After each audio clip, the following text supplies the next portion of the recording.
He has about 200 of them. Today is Maxim number 21. In the quest for romance, boldness overcomes a lot of personal flaws. Timidity swamps a lot of personal virtues.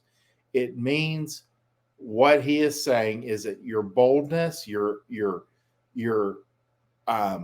effect of action, and most guys are action takers, will overcome a lot of personal flaws. And the reason is, well, even guys admire action takers.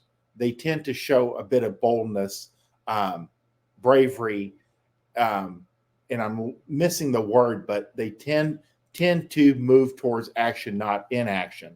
And there's a saying, like in the British Special Air Service, who dares wins. And it's a good little reminder of who dares wins, who takes action, who has more boldness in any type of competition. And when you're going after women, it's basically a competition, the sexual competition. That overcomes a lot of your flaws. You may not be dressed quite as well as other men. You may not have as much money as other men. You may not even be as charismatic as other men. But because you take action and you're the first mover, then you're the first person in front of her. And there's a certain number of points that you receive mentally for being an action taker. So always, if you're inclined, this is what I tell guys. I mean, when you see a girl that you find attractive, always say hi. You want it to be the default state that you're social and that you're kind of gregarious and you are open to meeting people. Always say hi to any woman that you find attractive in your day-to-day life. That way, when it is important, you find somebody that absolutely, you want to introduce yourself or to get to know, it's more natural. That way, you're not like going from 0 to 100. You're more like going from 70 to 100. You're used to moving at that speed. So in the quest for romance, boldness, bravery, courage, a leaning towards action. And when this broadcast is over, I will actually find the word that I'm looking for, that I keep missing. There's probably been 5 times that I'm looking for a certain word to describe this, and it's not coming to me. But your boldness overcomes a lot of personal flaws. Timidity swamps a lot of personal virtues. The number one thing that will kill a man in romance, in seduction, is shyness. And I think Rivellino is really good about pushing this, is that like a shy girl can still show up and do great. She can secure a great husband. She can secure a great boyfriend. She can have sex as often as she wants, even if she's shy.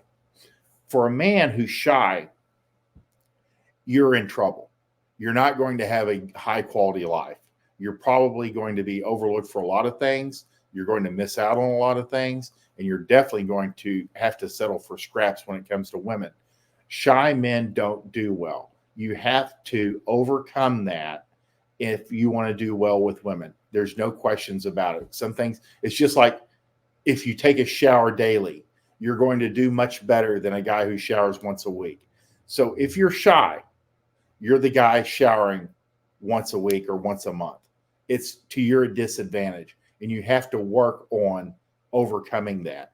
So timidity swamps a lot of personal virtues. You can have a great intelligence. You can bring a lot to the table. You can be witty and charming in private. But if you can't bring that out, if you can't actually go up to a girl and introduce yourself and move her from stranger to at least meeting up with you, you're in for a bad time. So your inclination, your leaning towards action, and your propensity for action will help you, especially in the very beginning when it comes to attracting girls.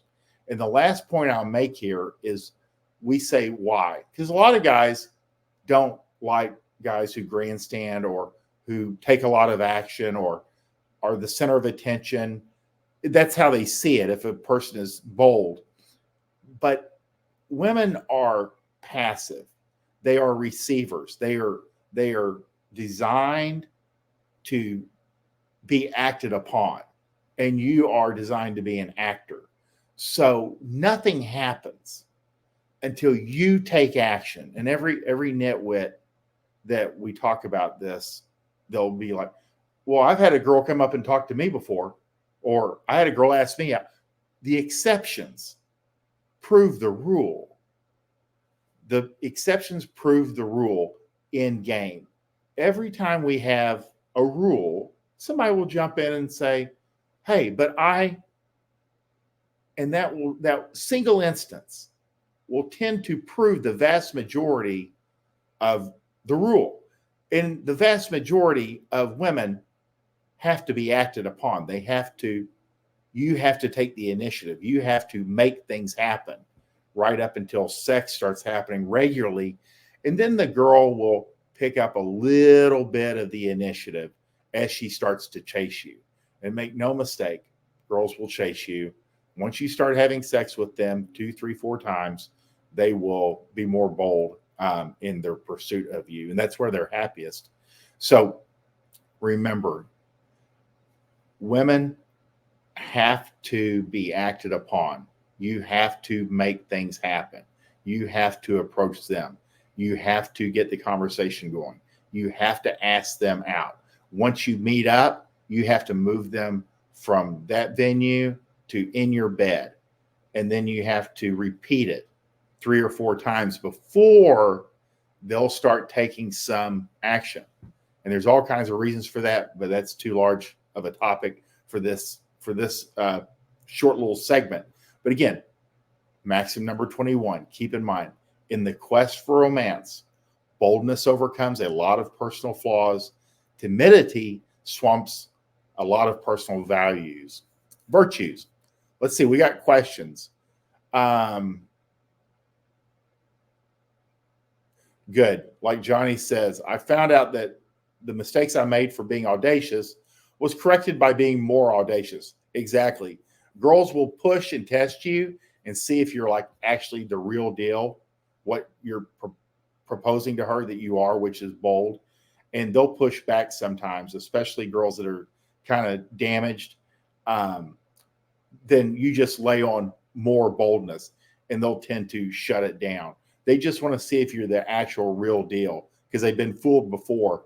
And some guys nailed him and then he wasn't actually who he said he was. So